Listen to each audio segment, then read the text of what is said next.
believe she's still alive. And until somebody can prove me wrong, I'm still gonna believe that.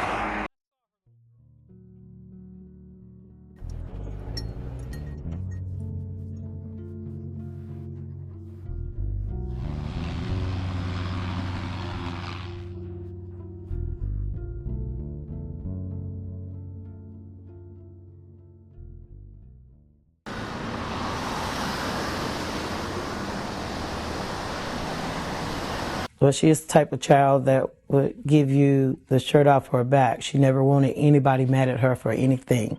She wanted everybody to be her friend. She wanted everybody to be happy. After 20 years, I still believe my daughter is alive. I do not believe she's dead. And I know somebody knows something. I'm not crazy enough to think that a 9-year-old can disappear into thin air without somebody knowing something. To my dad, other people might not say it.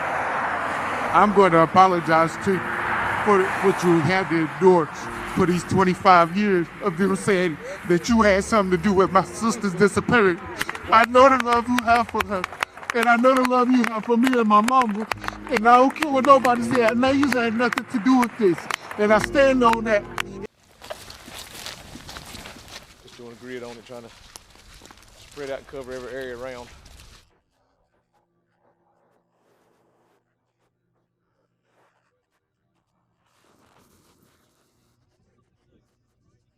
The girl who walked into the storm. She packed her backpack with candy, a Tweety Bird purse, and her favorite outfit, then slipped out into the rain before sunrise, never to return. It's February 14th, 2000, Valentine's Day.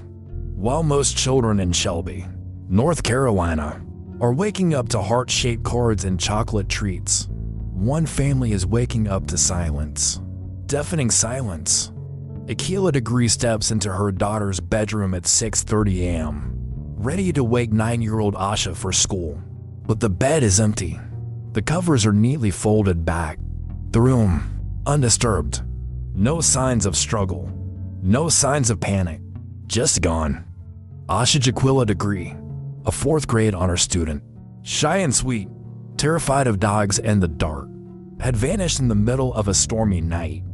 Without a word, without a sound, and what would unravel in the days and years to follow would become one of the most haunting child disappearances in modern American history.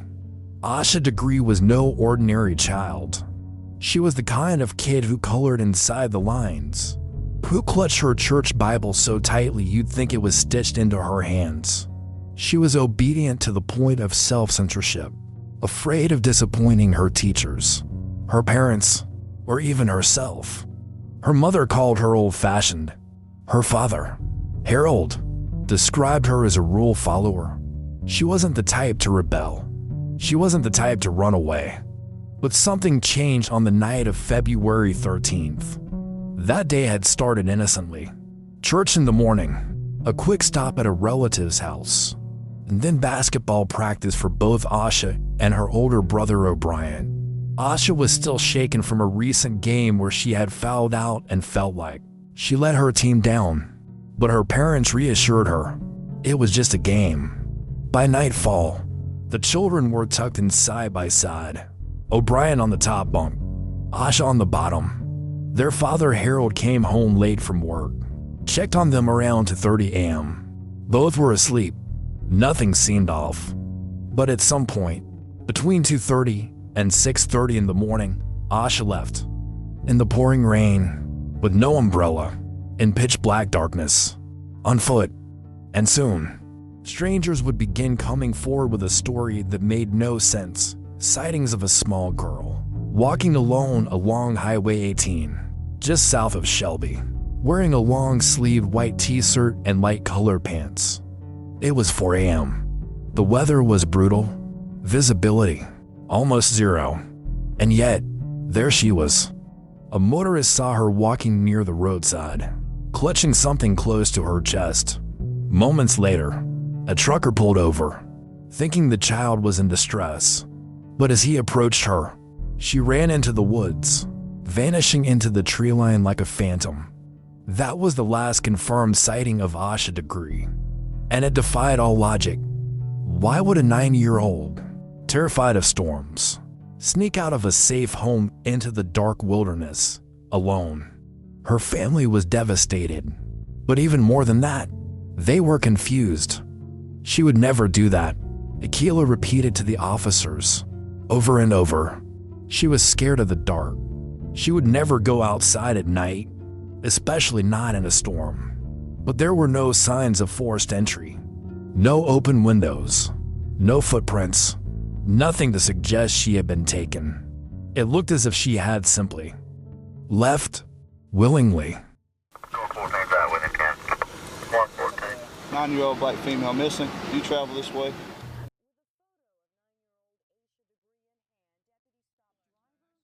How you doing today?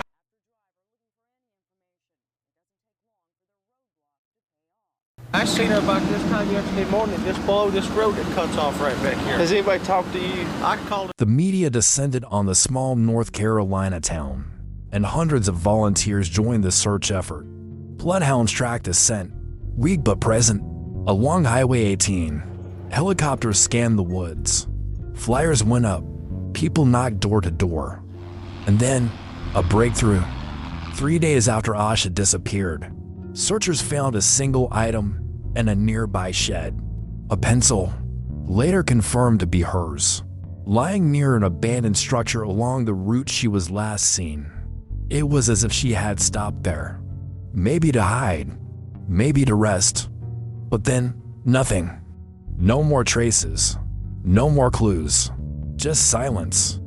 This case should have gone cold.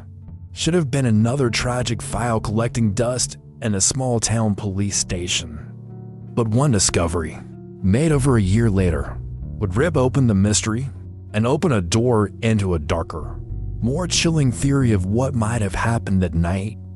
A black backpack, buried in plastic bags, discovered during a routine construction dig along Highway 18. Inside it, Asha's name, her belongings, her books. Someone had taken the time to bury it, deliberately.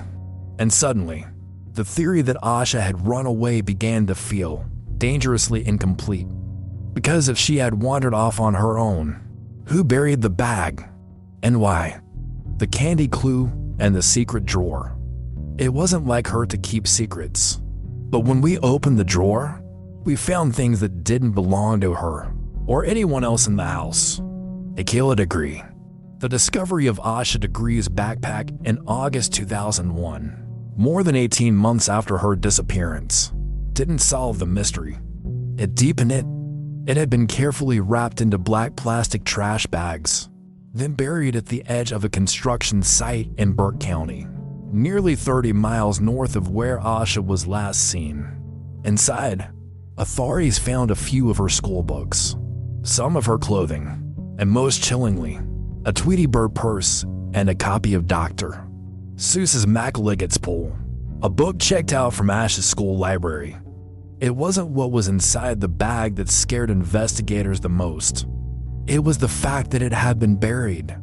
Someone didn't want it found. And that meant someone else had likely been with Asha after she left home.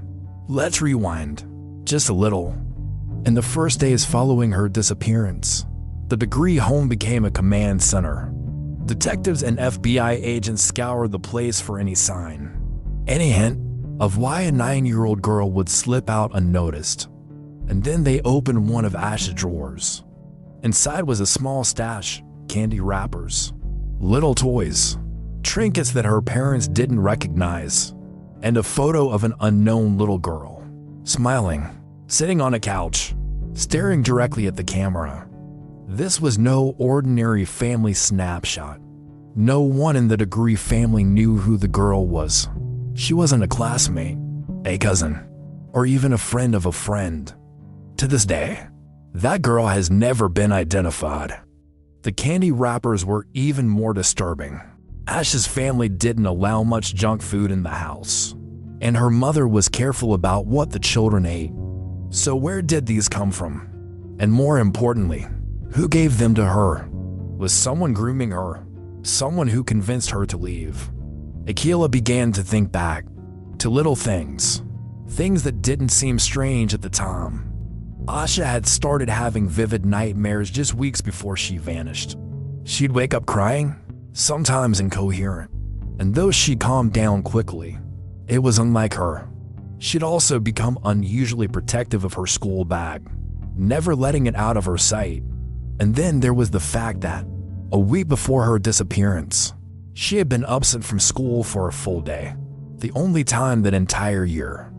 Her mother believed it was due to a minor illness, but was there more to it? Investigators began to trace her final days, minute by minute. On Friday, February 11th, 3 days before she disappeared, Asha played a basketball game. She fouled out and cried on the bench. She felt she had let her team down. That night, she told her mother she was embarrassed. The next day, she seemed distracted, quiet. Then, on Sunday, after church and a visit with her extended family, she went to bed like normal. But she didn't go to sleep. Instead, she waited, patiently, until the house was quiet, until everyone was asleep. Then she got up, packed a few clothes, put her favorite book and candy into her backpack, and slipped into the storm. But here's where the timeline begins to crack. To separate motorists reported seeing her walking along Highway 18 between 3:30 and 4:15 a.m. One of them, a truck driver, even turned around to check on her, concerned. When he approached, she darted into the woods and disappeared. He thought it was strange, but not alarming enough at the time to call the police. By the time the sun rose, Asha was gone. No one else ever reported seeing her again. Until the backpack. The backpack wasn't found in Shelby, or even in Cleveland County. It was found in Burke County, 26 miles away. A remote area, deeply wooded, not a place a child could have reached alone on foot in the middle of the night. Someone transported it, which meant someone had met her. Someone had taken her. The runaway theory started to collapse. And yet, how would a stranger convince a sheltered, deeply religious, rule-following 9-year-old to leave her bed at 4 a.m. willingly? What kind of monster earns the trust of a child like that? There were no signs of online predators. The Degrees didn't have a computer in their home. They didn't even have internet access. And Asha didn't have a phone or chat with strangers. That's when investigators considered something else. What if this wasn't a stranger? What if someone had been watching her in person? Someone local, someone familiar. Asha's mother kept asking the same question. How did she even know where Highway 18 was? The road wasn't in their backyard. It wasn't visible from the house. It was more than a mile away, past intersections, turns, and darkness. She would have had to memorize the path. She would have had to plan, which led investigators to a chilling possibility. Had she been rehearsing this? Was someone coaching her? Because no matter how you look at it, the image of a small child walking alone on a stormy highway at 4 a.m. isn't just disturbing. It's haunting, especially when you consider this. All she took with her were candy, clothes, and a purse with her favorite cartoon character. Like a child running towards something she didn't understand. The stranger in the picture. She wasn't in our family. We didn't know her. And yet, her picture was in Asha's things. Like she meant something. Asha Degree. The photo was small, creased at the corners, and printed on low-quality paper. The kind you might get from an instant camera at a department store in the 1990s. It showed a young girl, about Asha's age, sitting on a couch. No writing, no date, no explanation. No one in the Degree family had ever seen her before. That photo was found among the handful of items hidden in Asha's room after her disappearance, along with candy wrappers, random trinkets, and toys her parents didn't recognize. The image raised one chilling possibility. This wasn't just a random photograph. It was a connection. But to whom? And why was Asha keeping it secret? Investigators did everything they could to identify the girl in the photo. They sent it to local schools, asked the public for help, ran it through facial recognition software. Nothing. No family came forward. No teachers recognized her. No missing persons reports matched. The girl, whoever she was, had vanished, just like Asha. Some detectives started to believe the photo wasn't just a clue. It was a breadcrumb, a marker, evidence that Asha may have had contact with someone grooming her, perhaps using the photo as bait. Maybe the girl was real and met the same fate, or maybe she never existed at all. A decoy, a lure. If so, the person behind it knew exactly how to manipulate a child. As FBI agents dug deeper into the family's surroundings, they examined every detail of Asha's life. Her bus route, her teachers, her basketball coach, her church group, neighbors, extended family, anyone who could have crossed her path in the weeks leading up to February 14th. And they began to find things that didn't sit right. There had been a break-in at a nearby home weeks earlier, not far from the route Asha would have walked. A man was seen watching children at a local playground, never speaking, just watching. Then there were stories of a green car, a 1970s model Lincoln or Thunderbird, dirty, out of place, reported by several witnesses in the area around the time Asha disappeared. And suddenly, this wasn't just a runaway case anymore. This was beginning to look like a classic child abduction, just one done with terrifying patience and precision. Akila and Asha Degree were tormented by the idea that someone had been targeting their daughter for weeks, maybe months, right under their noses. But it made sense. Asha was not impulsive. She didn't make decisions on a whim. The thought of her walking into the dark, rain-soaked highway alone, with no guarantee of where she was going, made no sense, unless she thought she was going somewhere safe, to meet someone she trusted, maybe someone who showed her a picture of another girl and said, "She did it. She left. You can too." And once Asha was in that car, everything changed. But then came a twist, one no one saw coming. A call came into the FBI from an inmate, a man serving time in a North Carolina prison. He claimed he knew what happened to Asha.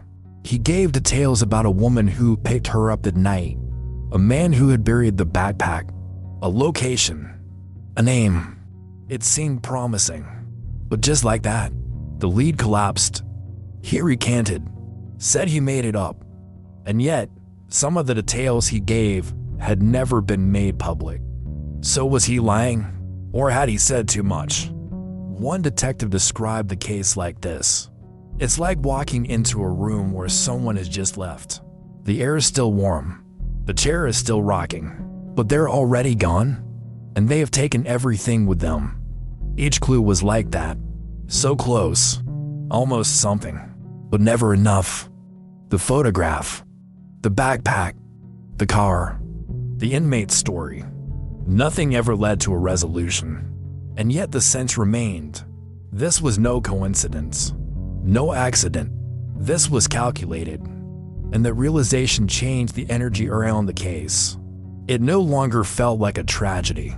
It felt like a trap. The road to nowhere. A little girl, walking alone down a highway before dawn. In the cold. In a storm. It didn't look real. It looked like something from a dream or a nightmare. Witness statement.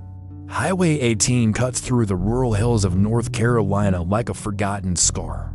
Winding, quiet, and in many stretches, eerily empty. It's the kind of road you could drive at 3 a.m. and not pass another soul for miles. And yet, in the early hours of February 14th, 2000, that's exactly where multiple witnesses claimed to have seen her. Asha Degree, 9 years old, alone, walking southbound. She wasn't staggering or running. She wasn't crying. According to the drivers, she looked determined, as if she knew where she was going. But why there? Why this highway? And how did she get over a mile from her home without being seen by a single neighbor, camera, or vehicle? Let's retrace her final known movements. Around 2:30 a.m., her father, Asha Degree, checked on the kids after returning home from work.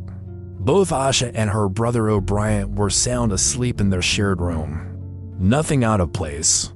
Around 5:45 a.m., when Akila went to wake the kids for school, Asha's bed was empty, meaning sometime in that 3-hour window, she left. Not just the house, not just the neighborhood, but ventured onto a road that curved into darkness and into danger. At approximately 3:45 a.m., a driver reported seeing a small figure walking down the side of Highway 18, just south of Shelby. Minutes later, a second driver, a trucker heading northbound, spotted her too. Concerned, he circled back, pulling up beside her. But the moment he opened his door, she bolted, ran off the road, into the woods. Gone. She was never seen again. That was the last confirmed sighting of Asha Degree. Now here's where the geography turns against her. The woods that border Highway 18 are dense, twisted with thick brush, hidden hollows, and steep terrain. In daylight, it's disorienting.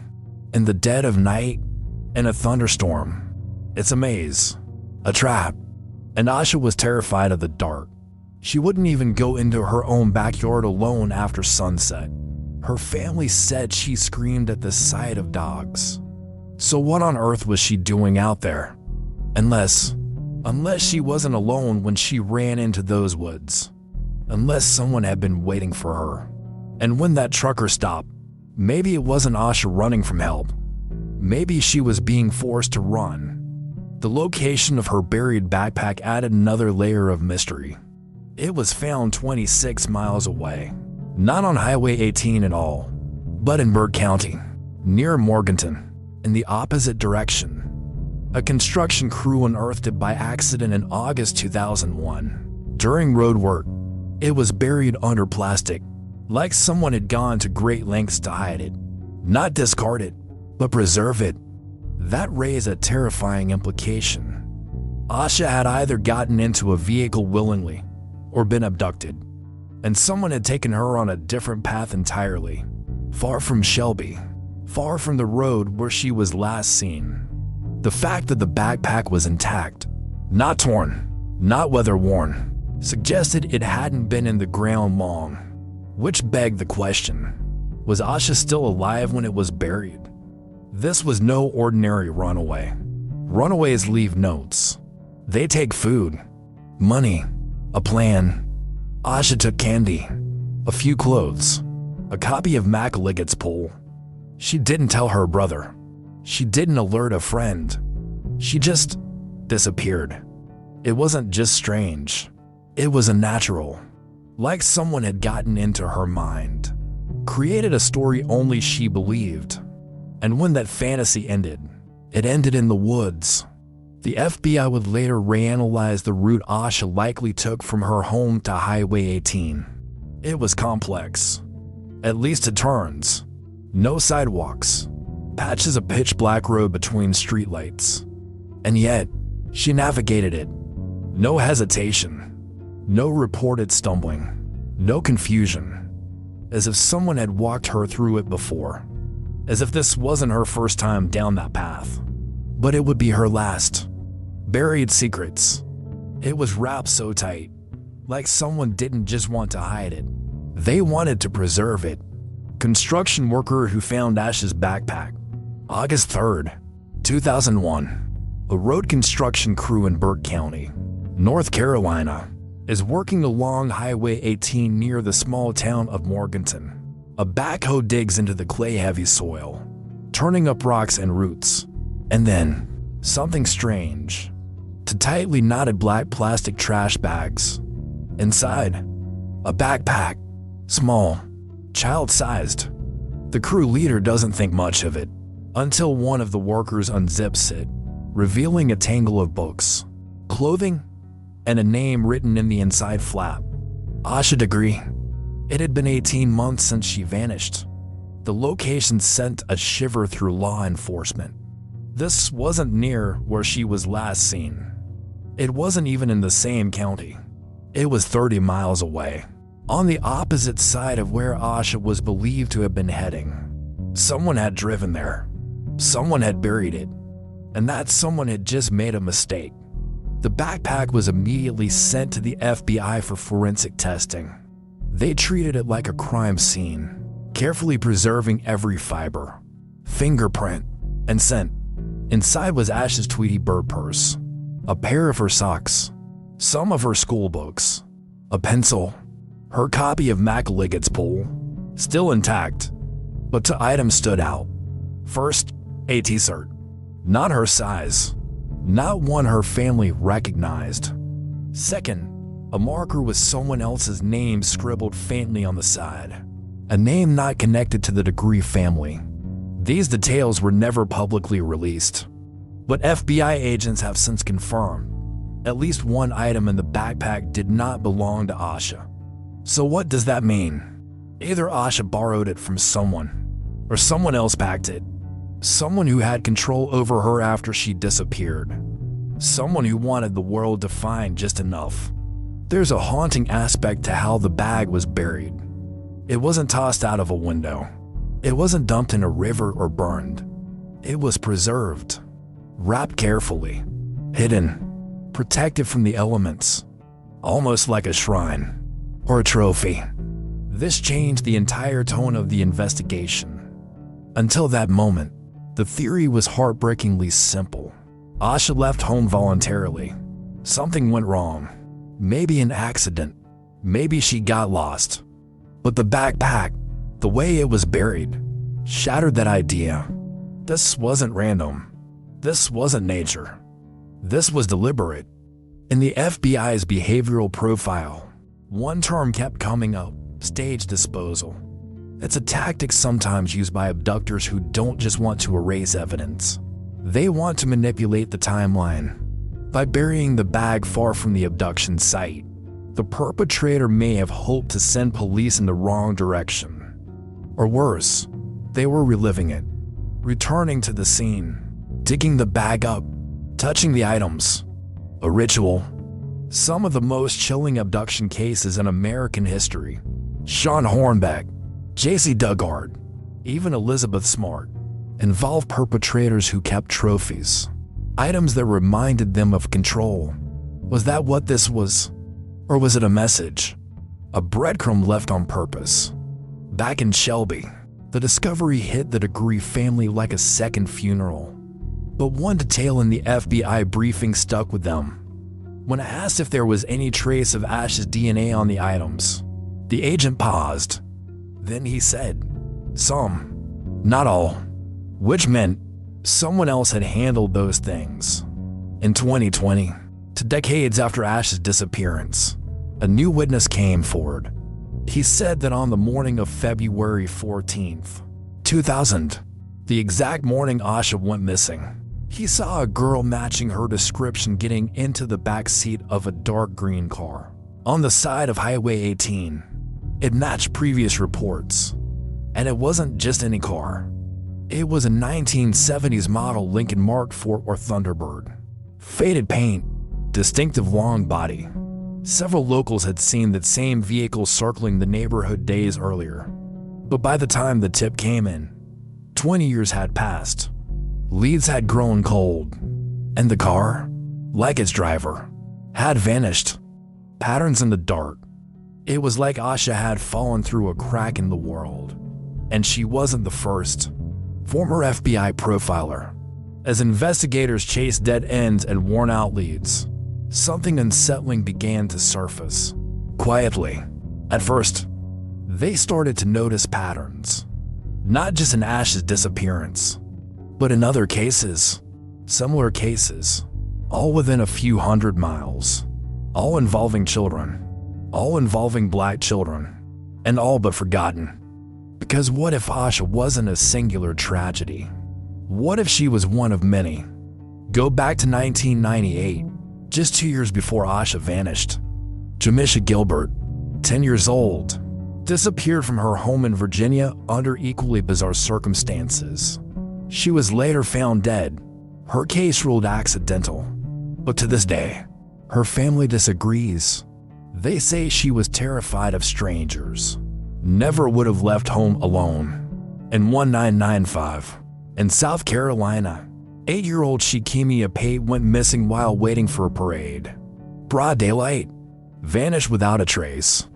No witnesses, no body, no suspect. Then in 2002, less than 100 miles from where Asha disappeared, Erica Baker, a 9-year-old from Ohio, walked outside to walk her dog. Neither she nor the dog were ever seen again. The ages, the distances, the method, too similar to ignore. But what linked these cases more than anything was the lack of media coverage. The quiet disappearance of black girls, not into back alleys or dangerous neighborhoods, but from their homes, their yards, their streets. Just like Asha. Experts call it the missing white woman syndrome, a phenomenon where the disappearances of white children, especially those from middle-class backgrounds, receive significantly more media coverage and public attention than minority children. In Asha's case, despite its eerie and disturbing nature, was no exception. Her story barely made national headlines. Her face, her bright, innocent smile, never became a household image. But something else was happening beneath the radar. A quiet conversation among profilers, local police, and cold case analysts.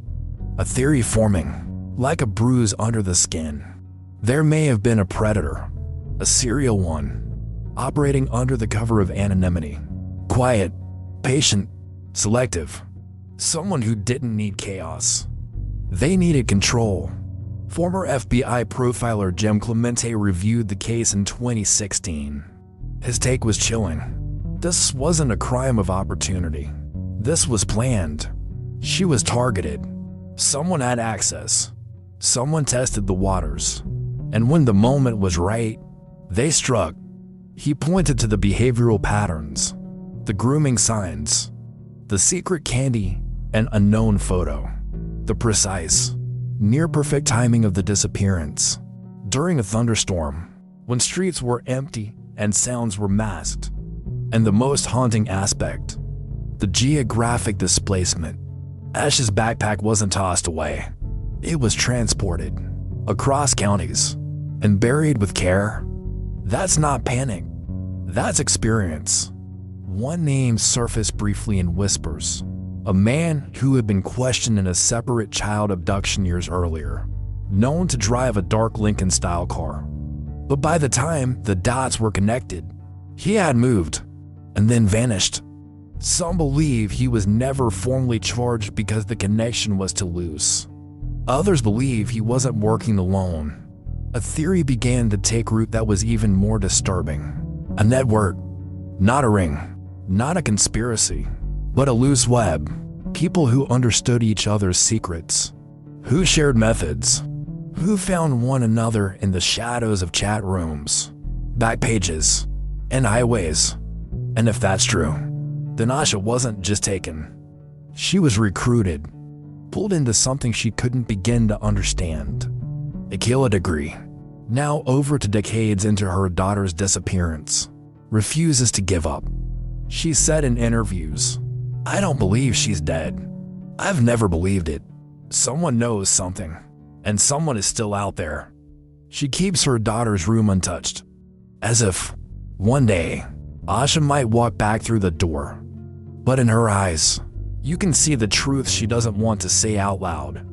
That someone walked into their lives in silence, took her baby girl, and walked back out with a ghost. Patterns in the dark reopened. He told me the theory was an accident, covered up, and then they buried it, literally. A message obtained by FBI, September 2024.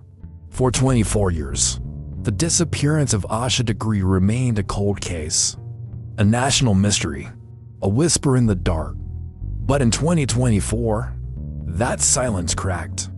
Because after decades of tip lines, missing posters, and shattered hope, the case was suddenly active again. Property raids, cell phones seized, cryptic texts, DNA, and most shockingly, a green car, buried in the past, just like her backpack.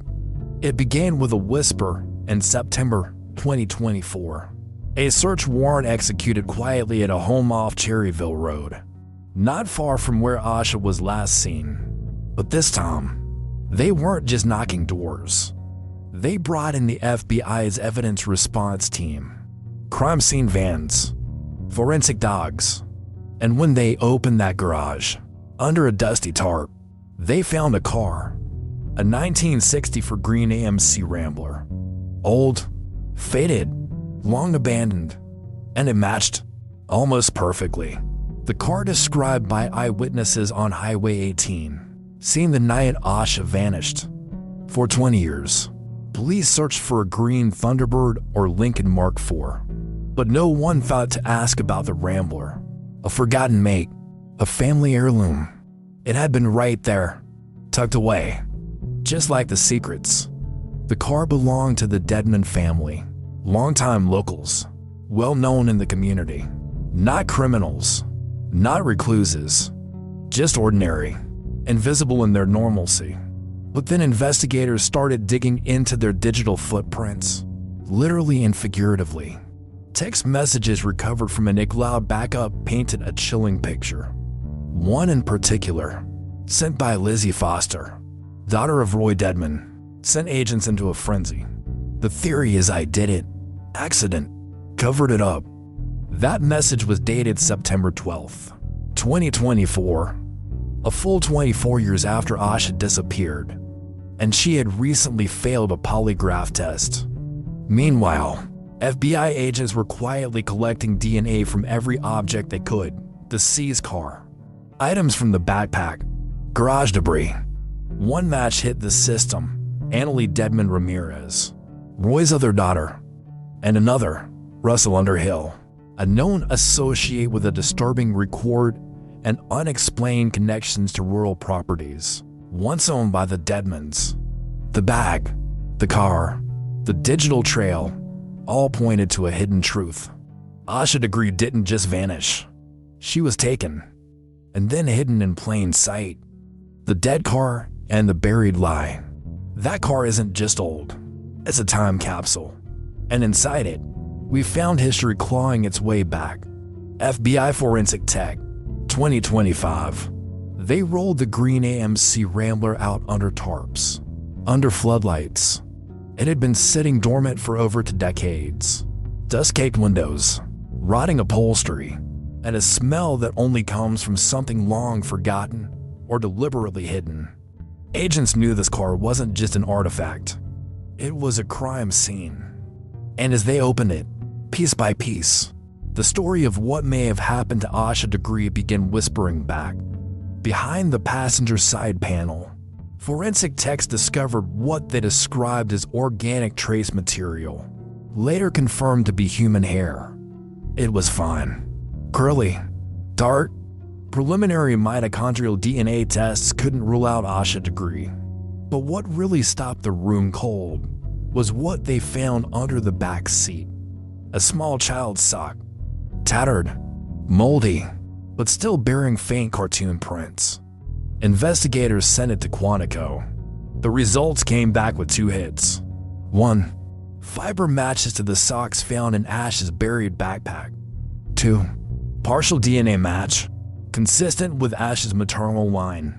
That wasn't proof, but it was a ghost screaming from the fabric. And now, investigators weren't asking if she was in that car. They were asking how long. Agents began mapping the movement of the car over time. DMV records revealed it hadn't been registered since 1999, but neighbors recalled it being parked in the Dedman driveway well into 2002. Even more chilling, a witness came forward claiming to have seen a young girl playing near the car in the Dedman's yard around early 2001. Long after Asha disappeared, the girl was described as small, quiet, skittish, and not from the neighborhood. That witness never reported it. She thought the child belonged to a visiting relative. Now she's not so sure. The FBI's behavioral unit returned to Shelby. They built a new timeline, based not on assumptions, but on hiding patterns. They believed this wasn't a quick snatch and grab. It was an abduction that turned into long-term concealment. In other words, someone kept Asha alive for months, maybe even longer. But the biggest shift came with the DNA, not just from the car, but from the buried backpack, now ray-tested using cutting-edge trace techniques unavailable in 2001. A touch DNA sample, extracted from the zipper lining, matched Russell Underhill, a man previously off the radar, a friend of the Deadman family, a mechanic, and someone with access to the Rambler. He's never been arrested in connection with the case, but as of spring 2025, the FBI has named him a person of interest, and he's refusing to cooperate. Sheriff Alan Norman held a press conference in May 2025. He stood at the podium with Asha Degree beside him. She wore a pin with Ash's face, the same one she wore in every walk, every vigil, every year since 2000. The sheriff said, "We are closer now than we have ever been. This is not a cold case. This is an active investigation, and we are working tirelessly to bring Asha home and bring someone to justice." Then Asha stepped up. Her voice didn't tremble. "You know who you are. You know what you did. And I hope every time you close your eyes, you see her face. The whispering floorboards. The structure looked like it had forgotten Tom, but the things inside it hadn't forgotten her." Special Agents Field Report, April 2025, April 4th, 2025. At the edge of Lincoln County, North Carolina, surrounded by pine woods and silence, a convoy of FBI vehicles moved in on an old, rotting building, a schoolhouse, long abandoned, sitting on land that once belonged to the Deadman family. The wooden steps groaned under boots, birds scattered from broken rafters. Inside, peeling walls, rusted desks, the faint smell of mildew, and a trapdoor. That's what drew the agents. Because according to recently uncovered texts between Russell Underhill and Annalie Ramirez, this schoolhouse wasn't just a relic. It was a holding place. The messages were brief, coded, but unmistakable. "Cherry girl stayed in the classroom. Floor knew her name. Took me 2 hours to seal it. You sure no one goes out there anymore? Only ghosts." Agents pried up the boards by the back wall of what was once a 5th grade classroom, and what they found stopped everything. There was a crawl space, dry, undisturbed, contained. In the corner, a thin mattress, discolored by age. Next to it, a cracked plastic cup, a child's comb, and an empty snack wrapper from a brand that hadn't been sold since 2001. The air down there was dense. Still, one agent whispered later, "It felt like we were breathing her silence." They gathered everything, photographed every angle, DNA swabs, soil samples, luminol sweeps. No blood, but hair fibers, clothing threads, a single fingernail clipping. And in the wall, behind a loosened panel, a name was scratched. ASHA. It's the first physical evidence suggesting long-term captivity. That Asha Degree may not have been killed in the days following her disappearance. That she may have been kept alive, hidden, moved between properties, controlled, and possibly never escaped. Whether she died there or was taken elsewhere remains unknown, but the structure, the mattress, and the forgotten comb have painted a horrifying portrait. This wasn't just an abduction. It was a containment, a secret that stretched across years. And it adds terrifying weight to a theory investigators now consider credible. that Asha was alive long enough to write her own name, but no longer. The new evidence was shown to her mother. Asha Degree studied the photo of the name scrawled in the wood, and she cried, not with rage, but with recognition. That's her writing. That's how she made her A's. The pressure is building.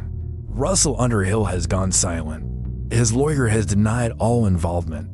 The Dedman daughters, Annalie and Lizzie, are under surveillance. Neither has been charged yet, but now the case has crossed a line. From theory to sight, from rumor to proof. And law enforcement believes the next move may break everything open. The ghost confession. You said it was an accident, but you never told me what you did after. Jailhouse call transcript, April 2025. It started as routine surveillance. Just another tapped phone line at a correctional facility outside Asheville. The inmate wasn't even a top suspect, but he knew Russell Underhill. And more importantly, he once dated Annalie Ramirez, the woman whose DNA was found on items recovered in the abandoned schoolhouse. So when he made a late-night call in April 2025 to a woman later identified as Ramirez herself, no one expected what came next. The conversation was tense, almost staged, but one phrase was enough to freeze the entire FBI command room monitoring the call. She wrote her name. Anna, you told me that. She wrote her name in the wall before you moved her. Ramirez didn't respond right away. Then she whispered, don't say that. They're listening now. They're always listening. It was the first time, in 25 years, that someone connected to the Dedman family had confirmed Asha had been alive after her disappearance. Not just seen, not just abducted, held long enough to write, and then moved. Agents now believe there were two primary locations used in Asha's post-abduction captivity. 1. The schoolhouse, a temporary holding spot, hidden in plain sight. 2. And a second, a known location, referenced only in text as the Red Place. That's the phrase Ramirez used when speaking to Underhill in 2022, uncovered during forensic cloud recovery. If they ever find the Red Place, it's over. Until now, no one knew what Red Place meant, but new satellite imaging from 2000, compared with current maps, shows a barn once painted red, long since collapsed, located on a piece of rural land formerly leased by a Russell Underhill, under a false name. The site has never been searched. Yet, law enforcement has obtained new warrants. The plan: raid the Red Place within weeks. They're watching Underhill, watching Ramirez, listening, waiting.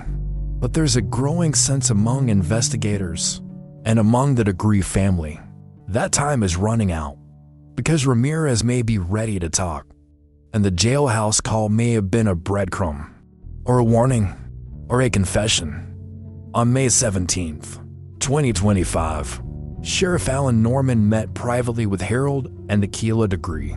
He told them something he hadn't said in 25 years. We know she was alive after the 14th.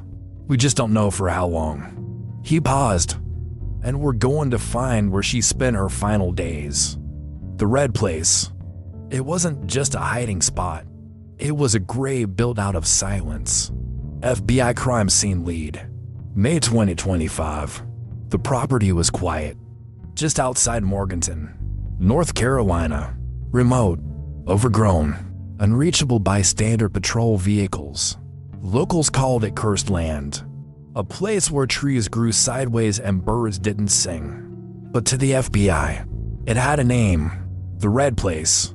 Once a barn, now a rotting skeleton of wood and rust, hidden behind brush, collapsed in on itself. No one had entered in years, but ground-penetrating radar said otherwise. Beneath it was something else. A cellar, cut into the clay, sealed by wooden planks. The perfect place to bury the past. On May 29th, 2025, law enforcement executed the most crucial raid of the Asha Degree case. FBI forensics, cadaver dogs, DNA teams. They tore through the wreckage and found the entrance. A trapdoor, nailed shut, hidden beneath a rotted horse trough. Inside was a 6-foot room, cramped, stifling. Along the dirt floor, a pair of children's shoes, dust-caked, size 3. The brand matched the ones Asha had worn in her last school photo. Nearby, wrapped in plastic, was a faded denim jacket, aged but unmistakable. A 1990-style girl's jacket embroidered with a cartoon butterfly. Inside the pocket, a candy wrapper. But it wasn't the jacket that stopped the teen cold.